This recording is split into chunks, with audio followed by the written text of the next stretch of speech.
Eu gostaria realmente de aprofundar esse tema de que o mundo é para todos, ou no subtítulo, não há ideologia superior à solidariedade, que é um dos slogans da própria União Planetária. Vejam que, e isso eu tenho insistido muito, gasta-se hoje $1 milhão por minuto em armas no mundo. Isso é uma quantia muito expressiva. Representa $1,440 bilhões por dia. E, portanto, mais de 1 trilhão por ano. Pagaria todas as dívidas externas de todos os países em um ano. Também, se vocês fizerem a conta de outra forma, nós temos hoje 40 mil crianças morrendo por dia, segundo a Unesco, no mundo em desenvolvimento por problemas derivados da subnutrição, que é uma maneira mais elegante de dizer a dura realidade que as crianças estão morrendo de fome. E, se vocês fizerem as contas, para cada criança que morre de fome, no mesmo instante está se gastando, se dissipando $36 mil em armas, que eu insisto em dizer, não serão provavelmente usadas em parque de diversões em tiro ao prato.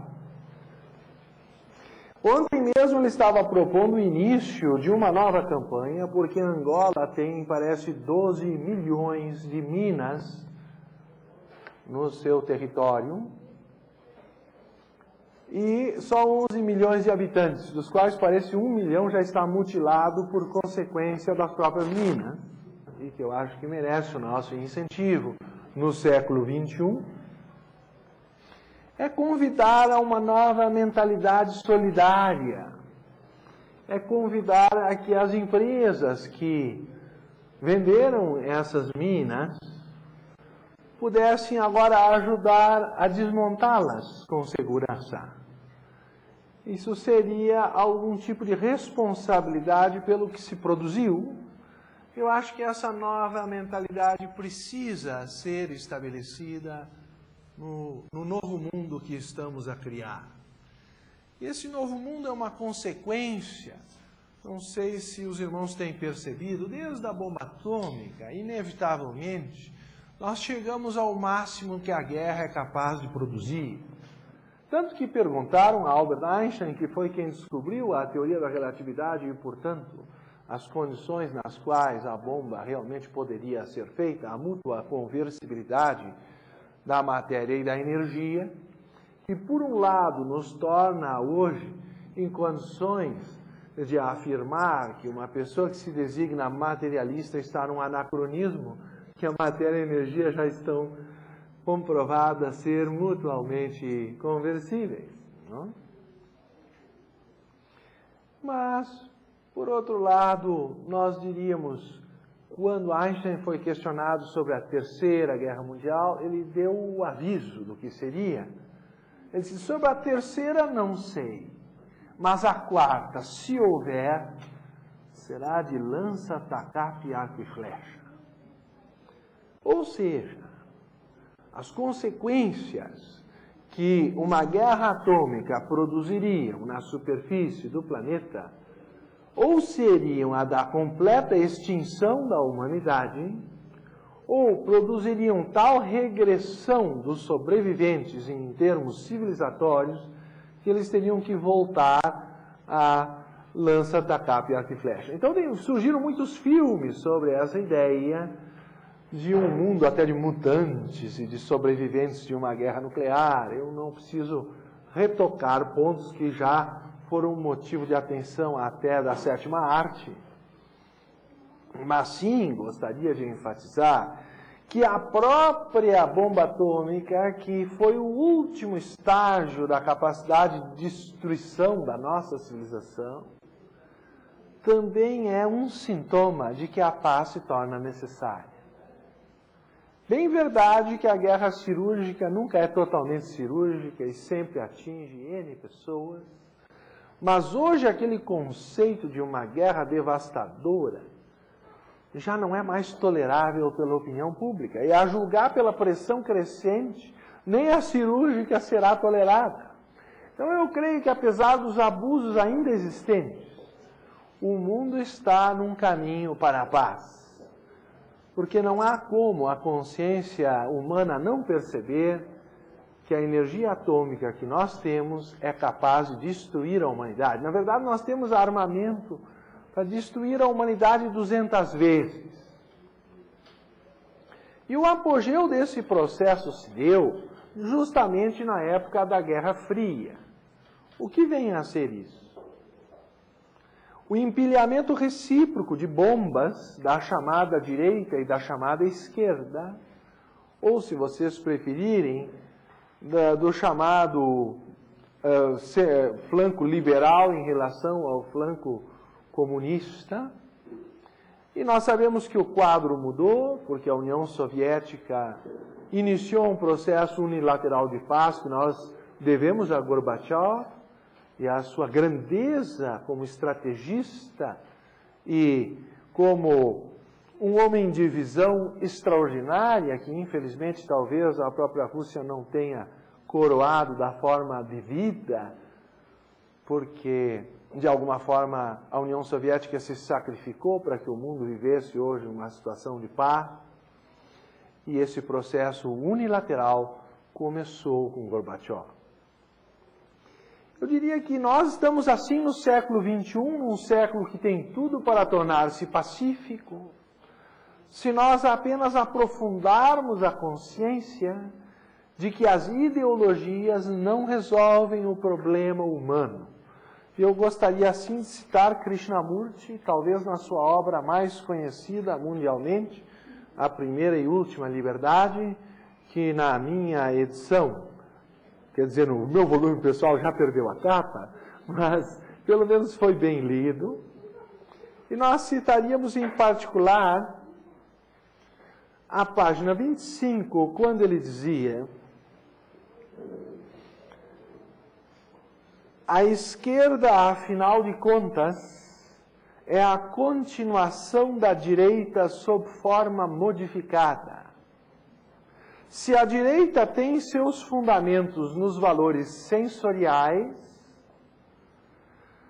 a esquerda não é mais que uma continuação dos mesmos valores, com diferença apenas de grau ou de expressão. Por conseguinte, a verdadeira revolução só poderá realizar-se quando vós, o indivíduo, vos tornardes bem cônscio das coisas em vossas relações com outrem. A sociedade é aquilo que vós e eu criamos em nossas relações. É a projeção exterior de todos os nossos estados psicológicos interiores. Essa é uma afirmativa de uma sabedoria ímpar. O que é a esquerda e a direita, senão diferentes formas de distribuir os valores materiais? E, por conseguinte, está baseada nos mesmos valores materiais. E, por conseguinte, gravemente, eu diria, por consequência, ambas se justificaram matando em nome dos seus pressupostos ideológicos e, por ironia, supostamente em favor do bem-estar da humanidade.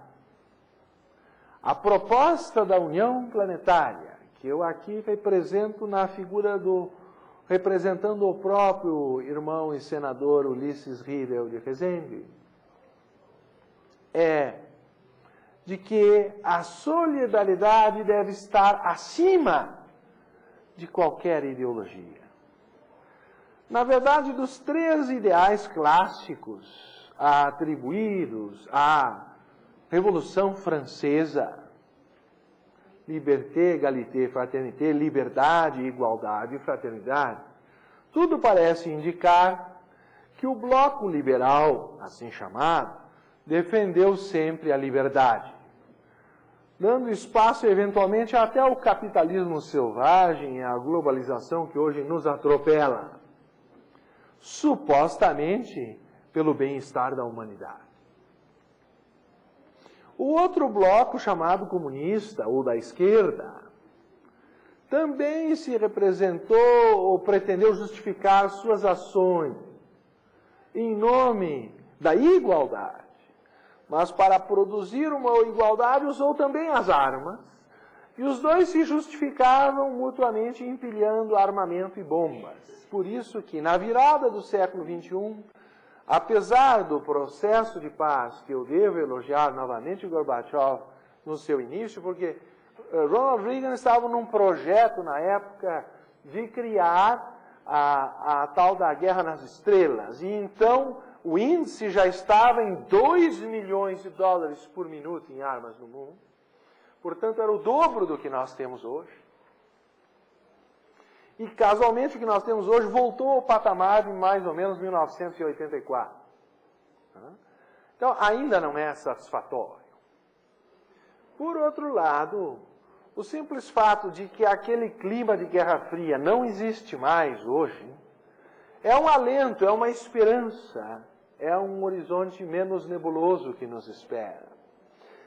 Mas creio que a compreensão de que, afinal, a esquerda e a direita são duas formas dos mesmos valores materialistas, e, portanto, nenhuma das duas lembra do terceiro ideal, que é o da fraternidade, ou, se vocês quiserem, talvez quase como um sinônimo, eu diria, a solidariedade aqui se aplica.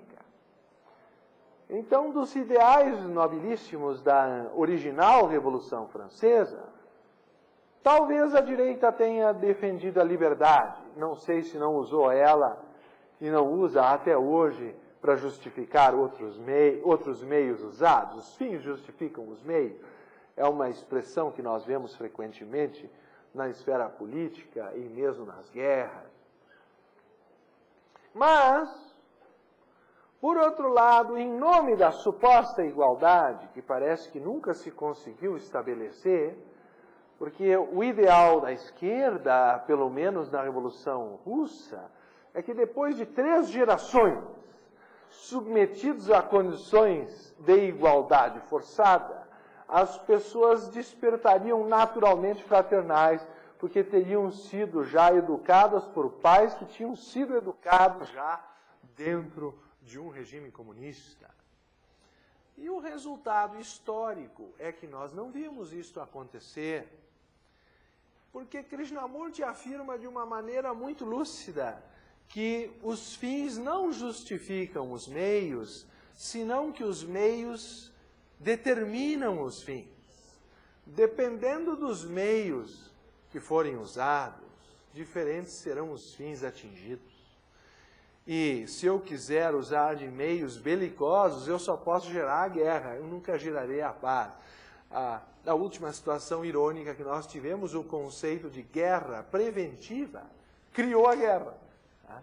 Quer dizer, com a intenção de prevenir, já se começou a guerrear. Essas contradições que ainda existem em pleno século XXI nos levam a refletir. E a reflexão que o senhor Krishnamurti nos dá é que enquanto os valores forem baseados no nível sensorial, tanto a esquerda se justificará perante a direita, quanto a direita pretender-se-á justificar perante a esquerda, no empilhamento de bombas, num armamento absolutamente desproporcional. Tá? Então, se nós pararmos para pensar, até do ponto de vista econômico, para que armamento que destrua o mundo 200 vezes se uma vez bastaria?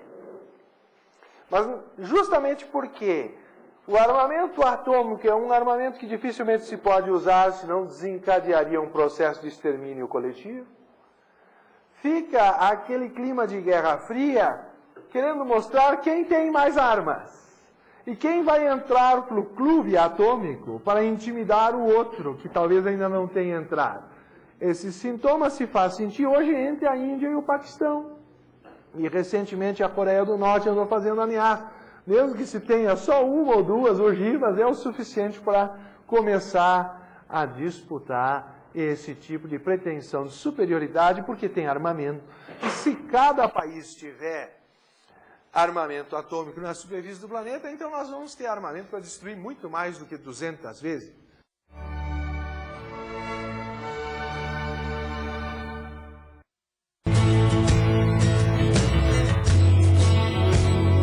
A arte de cuidar. O conhecimento do psicólogo transpessoal Jean-Yves Leloup é repassado por ele em uma magnífica série de seminários. Temas que despertam os mais variados tipos de sensações e reflexões são abordados neste programa atual e único, A Arte de Cuidar, todo domingo, aqui na TV Suprem.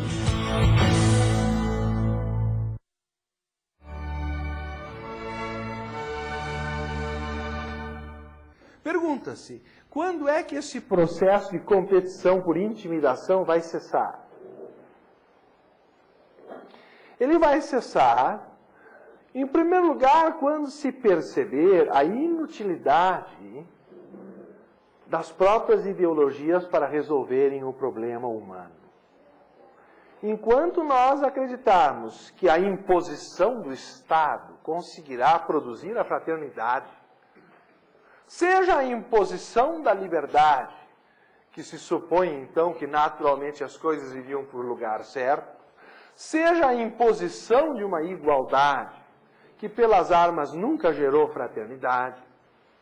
Em ambos os casos, nós temos visto, historicamente, não por discurso, não por especulação, mas nós conhecemos bem os resultados, tanto do enfoque da direita, quanto do enfoque da esquerda. E por isso o século XXI demanda algo diferente, que é uma revolução de outra natureza. Eu vou reler o que Krishnamurti dizia: a verdadeira revolução só poderá realizar-se quando vós, o indivíduo, vos tornardes bem cônscio das coisas em vossas relações com outrem, pois a sociedade é aquilo que vós e eu criamos em nossas relações. É a projeção exterior de todos os nossos estados psicológicos interiores. Então, eu não sei se é fácil demonstrar isso, mas assim tentaremos. Quando uma pessoa é ambiciosa, ela desperta nos seus filhos, pelo exemplo, uma predisposição mesquinha e ambiciosa, não é verdade? Freud chegou a demonstrar que nós ensinamos muito mais os nossos filhos pelo nosso inconsciente do que pelo nosso consciente. E eles copiam muito mais o nosso exemplo e as nossas intenções subliminares do que apenas o nosso belo discurso. Daí dizer-se aquela frase clássica: faça o que eu digo, mas não faça o que eu faço, como totalmente inócua e impotente na educação dos nossos próprios filhos. Então o pai, depois de fumar a vida inteira, chegou à conclusão que deve largar o cigarro. Mas aí ele diz para o filho que ele já está viciado, mas que o filho não deve deixar que isso aconteça. Ora, isso vai funcionar, o próprio pai com o cigarro, não é, na boca, pretendendo ensinar o contrário. Então nós sabemos que isso não funciona. Aí quando o pai manda que o filho não fume, aí mesmo que o filho se entusiasma e fuma para mostrar que o pai não manda nele, e aí nós temos o quadro se perpetuando e a ignorância vai passando de geração para geração. E por ironia é assim que as guerras continuam no mundo. Por que que os palestinos brigam há tanto tempo por aquela situação entre a Judéia, a Palestina? Isso já é um problema bíblico, isso tem mais de 2000 anos. E se o Cristo não conseguiu apaziguar, é porque não houve até hoje uma consciência de que não é pela disputa ou pelo armamento que nós vamos conquistar a paz. Mais curioso é dizer que as crianças naturalmente fazem amizade entre si. Um dos problemas que frequentemente os pais veem no convívio das crianças, aconselhando que o filho não deve brincar com o filho do porteiro ou da faxineira ou disso ou daquilo, porque afinal são de outra classe e vão querer, de repente, roubar a bola ou isso ou aquilo. Quer dizer, as pessoas têm preconceitos de classe e elas passam com frequência esses preconceitos para os seus filhos.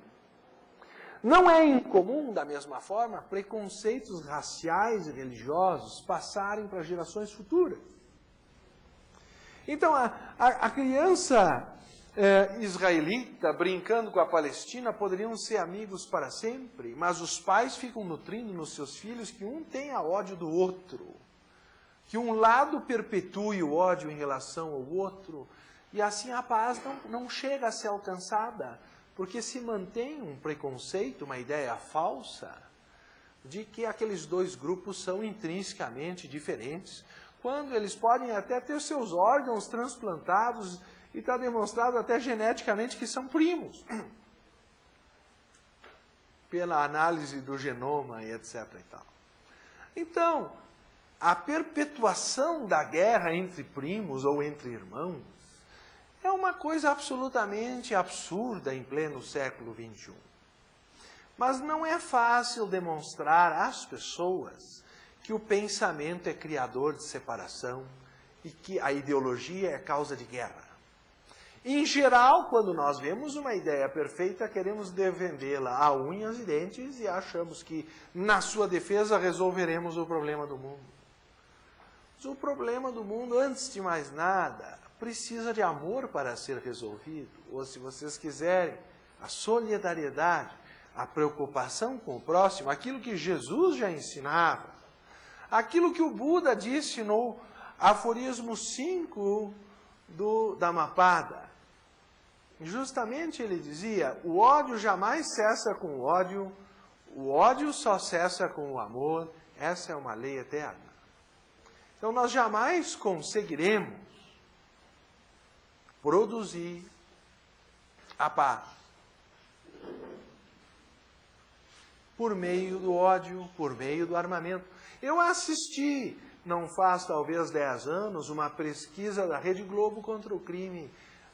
Os repórteres passavam na rua e perguntavam o que se poderia fazer para diminuir a criminalidade no Rio de Janeiro, e o povo, de modo unânime, dizia aumentar o armamento e o policiamento. Hoje, com o número de balas perdidas que há no Rio de Janeiro, e os próprios policiais atingindo os estudantes e outras coisas que nós temos visto no noticiário, acho que se fizéssemos a mesma pesquisa hoje, a resposta não seria a mesma. Quanto tempo nós vamos levar ainda sofrendo para descobrir que não é com armamento que se produz a paz, não é apenas aumentando o policiamento que se consegue baixar a criminalidade, mas que tem que haver uma transformação de valores, tem que haver um novo espírito que surja nesse século XXI. E nisso eu citaria também Krishnamurti no seu magnífico livro A Questão do Impossível, quando ele diz à página 37, e esse é essa frase dele é a resposta a uma pergunta, então eu vou contextualizar lendo também a pergunta. Nós somos uma minoria, um grupo insignificante, talvez seja aqui no máximo umas 100 pessoas. Alguém poderia perguntar, o que isso vai resolver? Uma andorinha não faz verão, 100 andorinhas farão? A grande maioria na Índia, na Ásia, em certas partes da Europa e da América, anda realmente faminta. Que influência pode ter em toda essa gente o que se está dizendo aqui? Claro, talvez na audiência de Krishnamurti tivessem 1.000 ou 2.000 pessoas, mas também perante a população de 6 bilhões de habitantes no planeta, a pergunta feita é assim contextualizada. E a resposta de Krishnamurti é uma resposta que não é quantificadora, ou quantitativa, se vocês quiserem assim chamar. Ele diz, isso depende de vós, do que fizerdes, mesmo como uma minoria insignificante. Uma enorme revolução ocorrerá no mundo quando uma minoria de pessoas se tiver transformado interiormente. Ou seja, ele está apostando numa alteração qualitativa do ser humano. E o que é uma alteração qualitativa? Claro que havia uma situação histórica de pressão na Índia na virada da metade do século, mas um homem como Gandhi liderou uma transformação extraordinária na Índia. Porque ele vivia de forma coerente com o que ele predicava e porque ele tinha uma visão não meramente materialista, mas espiritual. Ele foi capaz de tocar o coração das pessoas e não apenas o interesse dos seus bolsos, que dizem que é o órgão adjacente que mais é sensível no corpo humano, mas apenas virtualmente tocado por sua ambição. Então, se nós tivéssemos 100 Gandhis hoje no planeta, haveria uma grande transformação na história. O problema é que é raro encontrar 100 pessoas que estejam dispostas a viver com essa intensidade aquilo que acreditam. Nós vimos o caso do Nelson Mandela e do efeito que produziu na África do Sul. Nós vimos o caso de Gorbachev, que era na Rússia, mas a circunstância histórica e o homem certo no lugar certo produziu uma transformação a qual nós temos que agradecer. O século XXI talvez exista por causa de um homem, porque na progressão nos tempos de Ronald Reagan, não sei se não teria ocorrido uma guerra catastrófica. Nós não sabemos o que seria da Guerra nas Estrelas. Então, nós frequentemente raciocinamos em termos de quantidade e nós não sabemos avaliar a influência de um único homem que qualitativamente se transformou. E se houvesse uma pequena minoria, mas profundamente transformada interiormente, diria alguém talvez espiritualmente ou psicologicamente, mas que introduzisse um fator de liderança no processo de transformação, eu diria com certeza que o mundo se transformaria. Preocupado com as aflições do mundo, segue Krishnamurti dizendo, a pobreza, a degradação, a fome, perguntais, que posso fazer? O que se pode fazer é ou aderir impensadamente a uma dada revolução externa, recorrer às armas, tentando despedaçar a atual estrutura social para criar outra de nova espécie. Aí vai se criar uma nova estrutura, vai se querer impor então a fraternidade pela baioneta. Com o que ele prevê? Com o que voltarão as mesmas aflições de antes? Porque se nós tivermos uma fraternidade mantida pelas armas, vocês já viram que coisas interessantes? Quando a União Soviética refluiu, todos aqueles países que eram mantidos à força dentro do sistema pediram a sua independência.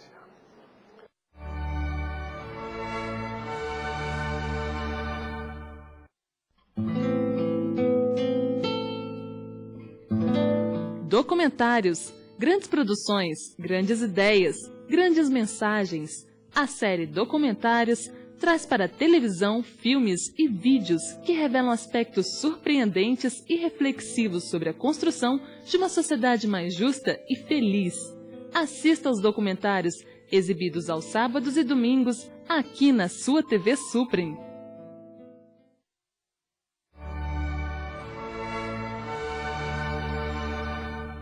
É muito interessante, tudo que é conquistado pela força, tudo que é conquistado pela baioneta, tem um controle incerto. Aliás, a única certeza é esta: com o que voltarão as mesmas aflições de antes. Porque eu volto a citar o que dizia o Buda: o ódio jamais cessa com ódio, o ódio só cessa com amor. O revanchismo que se cria nessas situações de guerra cirúrgica e outras não tem fim.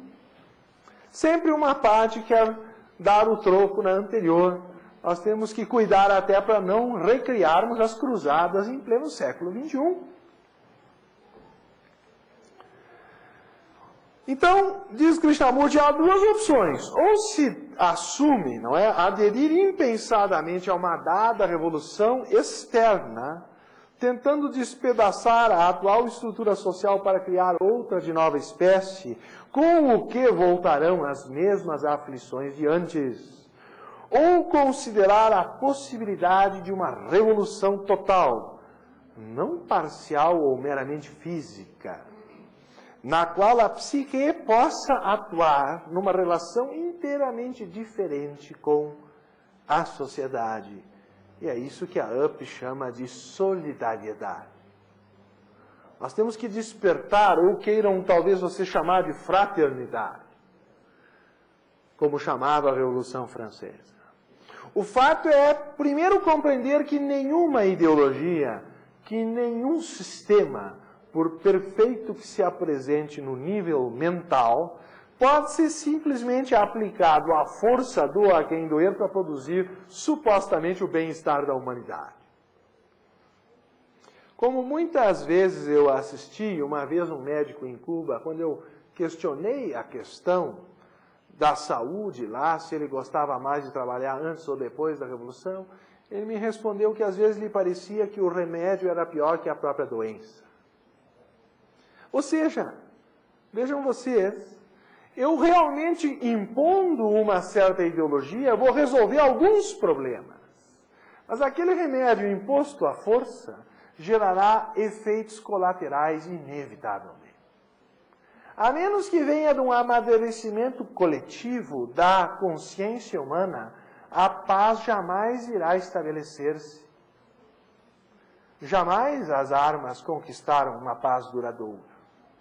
E eu daria um exemplo muito nobre, um exemplo histórico, não uma mera especulação utópica, que é a unificação da Europa. O processo começou em 1993, e eu diria que culmina no euro, que é uma consolidação dessa unificação no plano monetário. Aí países sacrificaram suas moedas para que aquilo acontecesse. E, portanto, em 2002. O processo já vem de muito antes, é verdade, mas ele toma forma por estágios. No início entraram 12 nações, depois algumas chegou a 16, aí outras pediram ingresso, e o processo começou com 6, vai a 12, os números são progressivos.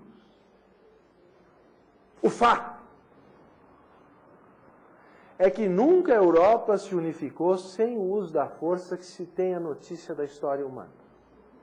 Nós temos grandes unificações de partes da Europa por Alexandre o Grande, por Júlio César, por Carlos Magno, por Napoleão, até mesmo Hitler e Stalin, com certeza unificaram grandes partes da Europa. Mas os custos humanos, as guerras sangrentas e uma paz muito instável, não duradoura, porque é imposta pelas armas. Mas a União Europeia é uma prova de que a humanidade está chegando num momento de pensar se não chegou a hora de transformar as armas em arados, converter o aço das armas em instrumentos agrícolas para resolver a fome do mundo. Eu acho que essa é a grande proposta que a União Planetária tem. Portanto, a União Planetária não é nem contra, nem a favor, a esquerda, nem a direita, muito antes pelo contrário, ela só entende que as ideologias não resolvem, como a história tem demonstrado, porque impor uma ideologia pela força não traz bom resultado. Mandar matar em nome de uma ideologia, seja os processos de espionagem e contra-espionagem, seja todos os processos de imposição revolucionária e contra-revolucionária, seja os métodos de tortura que nós vimos aplicados também no nosso Brasil, que sempre se disse um país pacífico, mas que já é o 8º maior vendedor de armas no mundo. E, portanto, nós também somos responsáveis pelo estado de coisas que está aqui, Quantos aqui sabiam disto?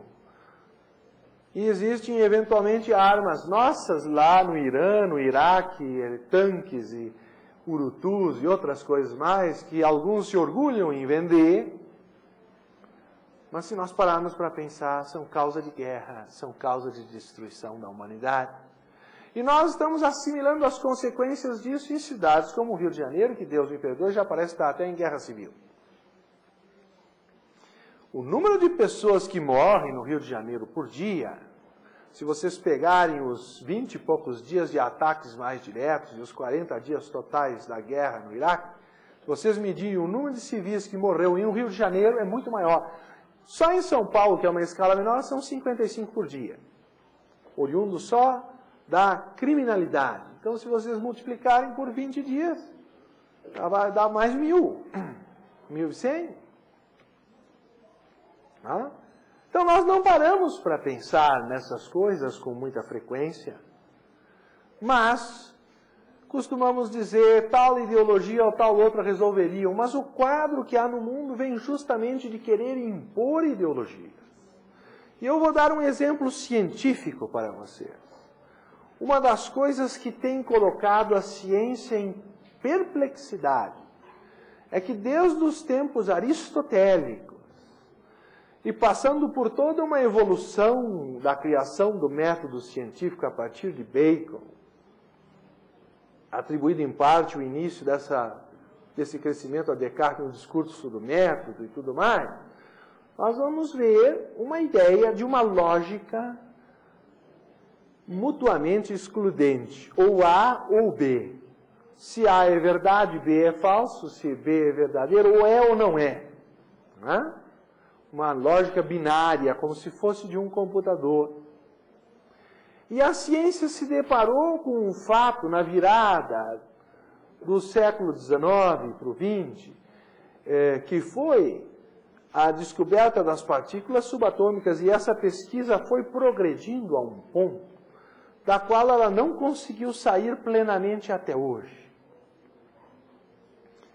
Einstein ganhou o seu prêmio Nobel pelo efeito fotoelétrico e não por causa da teoria da relatividade, que então, como para o método científico tradicional, ainda não foi totalmente comprovado.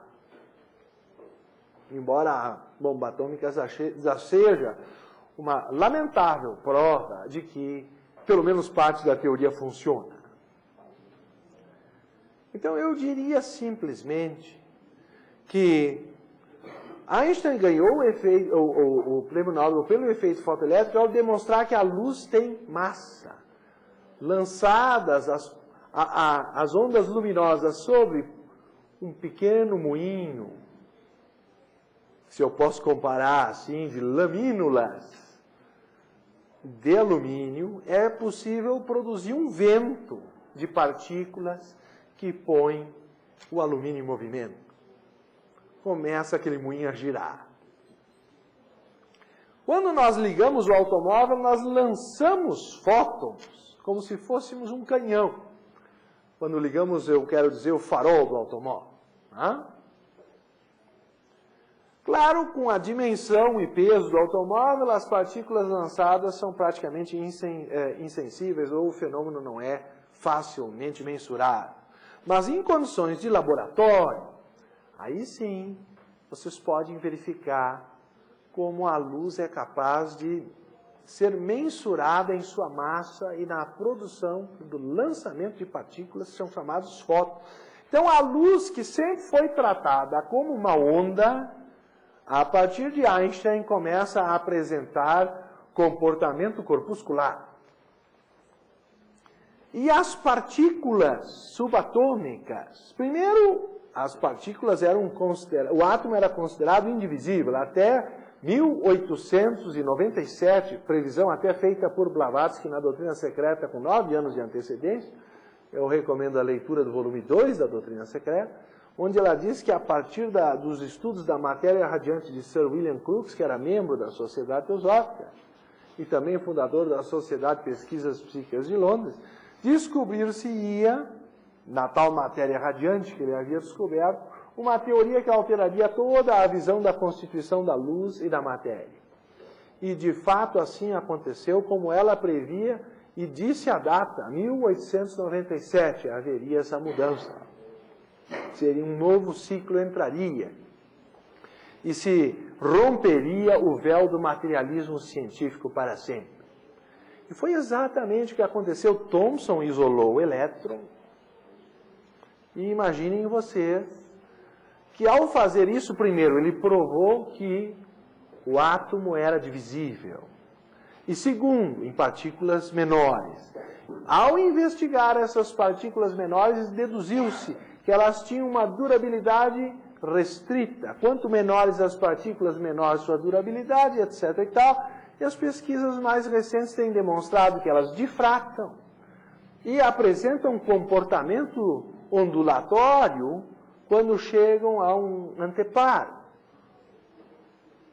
O que quero dizer, basicamente, do ponto de vista científico, que a matéria apresenta comportamento de onda e as ondas apresentam comportamento de partícula material.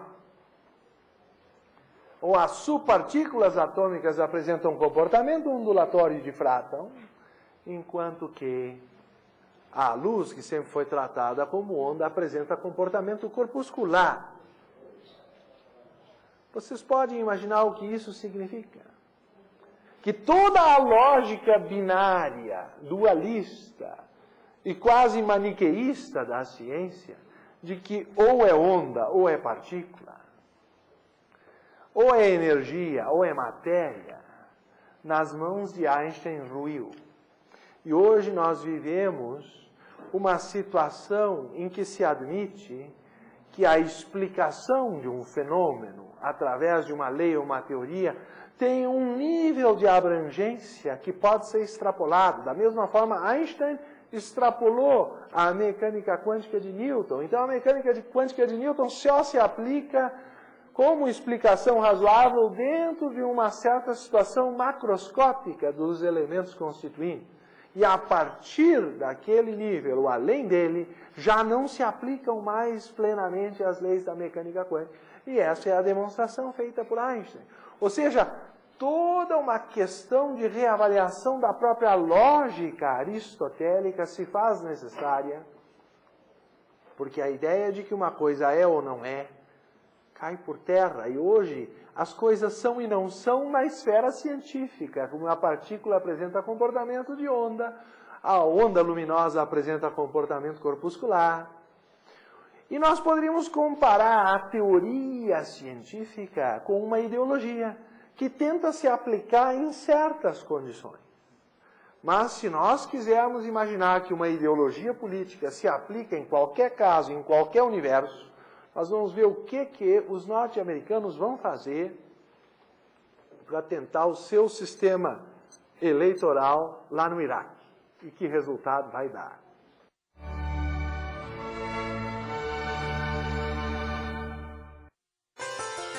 Viver Tai Chi.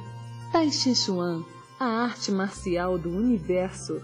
Seus valores, encantos, forma e ritmo estão presentes num programa que desvenda alguns de seus mistérios. Assista Viver Tai Chi e compreenda melhor o fluxo de energias que sustenta a vida e permeia todo o universo. De segunda a sexta-feira, aqui na TV Sutrem.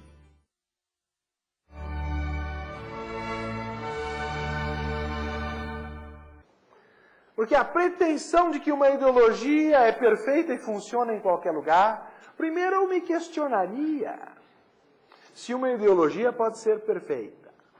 Mas, deixando esse assunto de lado, nós vamos ver que ela tem um momento histórico, ela acontece num momento do tempo e dentro de um conjunto de circunstâncias. E o século XXI demanda novas soluções.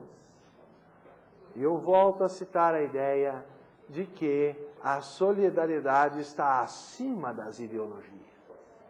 Ela é um despertar de uma nova forma de consciência. Ela é um despertar de um sentido de responsabilidade.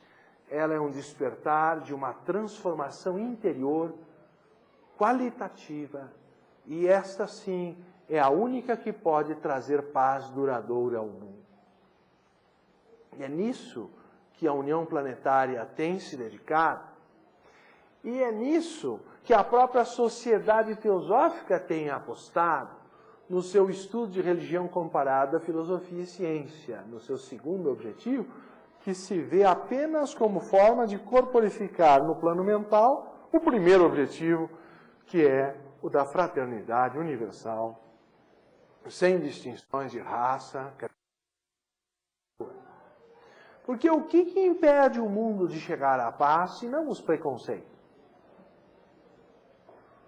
A bem dizer, as crianças, não tendo a mente assim desenvolvida, fazem a amizade entre si sem bloqueios e sem medo. Não veem diferença racial, religiosa, social, sexual, isso, aquilo. Tudo isso é incutido na mente das crianças à medida em que elas vão crescendo, até que se tornam adultos frequentemente condicionados, como em geral nós somos. E que somos a causa da perpetuação de toda a miséria que há na superfície do planeta, por ironia, sem que precisasse ser assim. Sem que houvesse a necessidade, e é fácil demonstrar, se para cada criança que morre de fome correspondem 36 mil dólares gastos em armas, já dava para comprar um grande apartamento e arrendar os quartos, a criança ficava com um, e já tinha a vida ganha, poderia pagar sua própria alimentação, seus estudos. Então, se a família tem 10 filhos, ela teria 10 apartamentos. E aí, então, nós teríamos outra situação na superfície do planeta que não aqui está ocorrendo hoje. Então, eu diria que esses sofrimentos são causados pelo preconceito, são causados pelo egoísmo, pelo condicionamento mental que perpetua os preconceitos e a guerra, como uma coisa natural, porque sempre houve guerra, então temos que continuar nos guerreando ad infinito. Mas a prova está que o mundo está mudando, a inspiração está, e nós não estamos percebendo, talvez com a suficiente agilidade, porque está acontecendo, como se diz, nas nossas barbas e nós não vemos. Mas a Europa se unificou, talvez por pressão econômica, talvez não só por querer a fraternidade, mas porque houve antes uma mentalidade de que nenhum país era necessariamente melhor que os outros, e porque todos juntos seriam melhor do que as partes separadas, e porque precisavam se unir para superar as dificuldades comuns. E se nós tivermos a unificação do globo, a união planetária, a guerra cessará. Talvez haja, isto sim, necessidade de uma polícia internacional, mas jamais se terá necessidade de armamento para destruir o mundo 200 vezes. Não este absurdo que ainda no século XXI nós assistimos, mas que cremos está em decadência. Cremos que já começa a demonstrar visivelmente e de forma irrefutável as suas próprias contradições. E as últimas guerras que nós temos assistido, embora de alguma forma localizadas e pretensamente cirúrgicas, evidenciam tais contradições e tornam insustentável cada vez mais a nova guerra e a outra e a outra. Então nós chegaremos com certeza, e é uma questão de nós auxiliarmos esse processo histórico, percebendo ele e estimulando ele, que os nacionalismos têm que ceder lugar a algo maior, que é o bem comum da humanidade.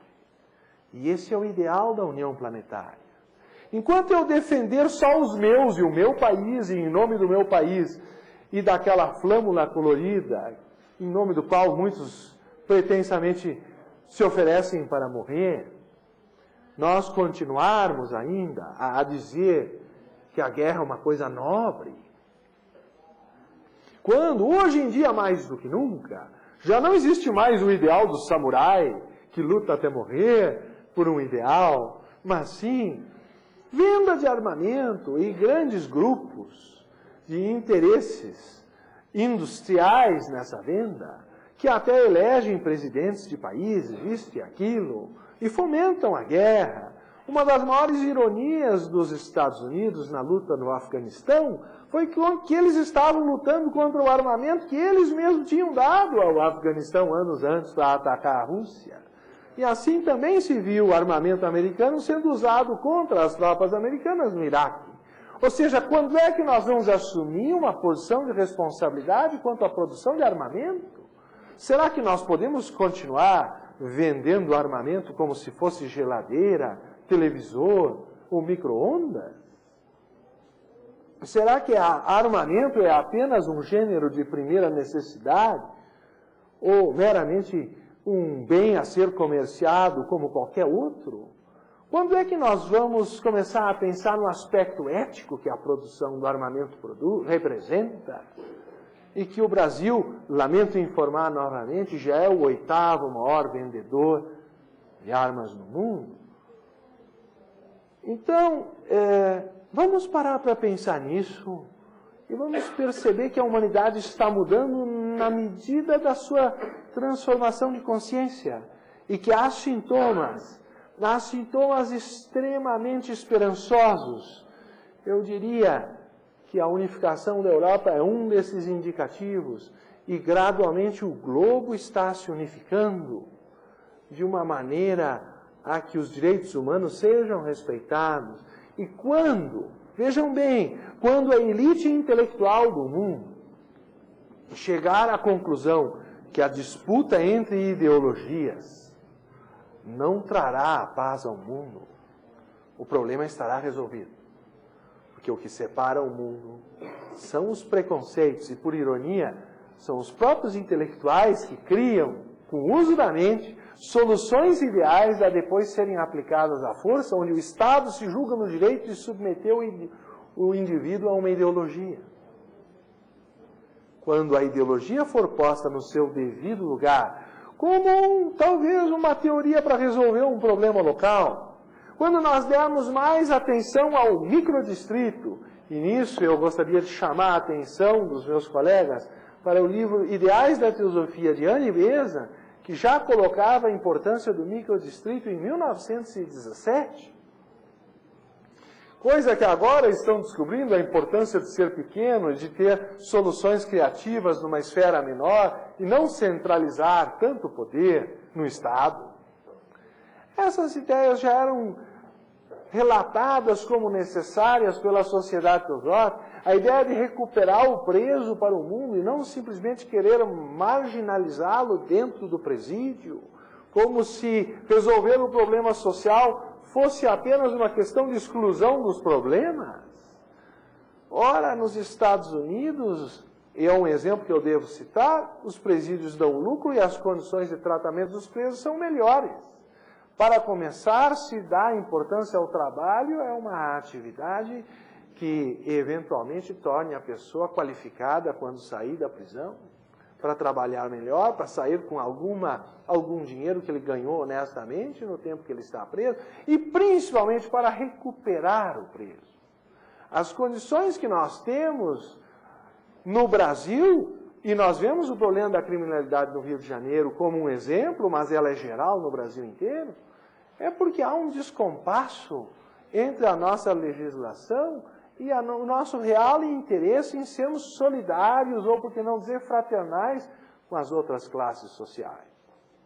Então, eu gostaria de mostrar que o Brasil não está fora disso, não é apenas um país pacífico que não precisa fazer nada, mas o Brasil realmente tem uma virtude a mostrar ao mundo, é a tolerância que ele tem na área religiosa, é a capacidade de superar mais do que outros países, talvez, as diferenças raciais, religiosas e outras. Não que não haja intolerância no nosso país, mas com certeza quem viajou um pouco sabe que ainda assim o Brasil é um mar de rosas perante outros países. E, nesse sentido, perceber que o mesmo raciocínio que nós fizemos, que não há ideologia superior à solidariedade, pode ser colocado de que não há religião superior à verdade, que é o próprio lema da Sociedade Teosófica. De uma forma ou de outra, todas as teorias têm que ceder lugar há uma vivência, há uma grandeza que vem de dentro e não a mera imposição de uma ideia, porque seja uma ideia religiosa, seja uma ideia política e ideológica, seja uma ideia jurídica, de uma maneira ou de outra, a mera solução no plano das ideias não é suficiente. Tem que haver essa solidariedade, esta mudança de consciência que faça com que o homem perceba que o intelecto é quem cria o problema e só o coração poderá resolvê-lo, se com inteligência tocada pelo aspecto solidário, ele puder superar os problemas que ele criou para si mesmo e tornar o homem mais importante que o Estado, o indivíduo mais respeitado do que apenas uma ideia que se impõe sobre ele. Nessas condições, eu diria o que disse Krishnamurti, que uma enorme revolução ocorrerá no mundo quando uma minoria de pessoas se tiverem transformado interiormente.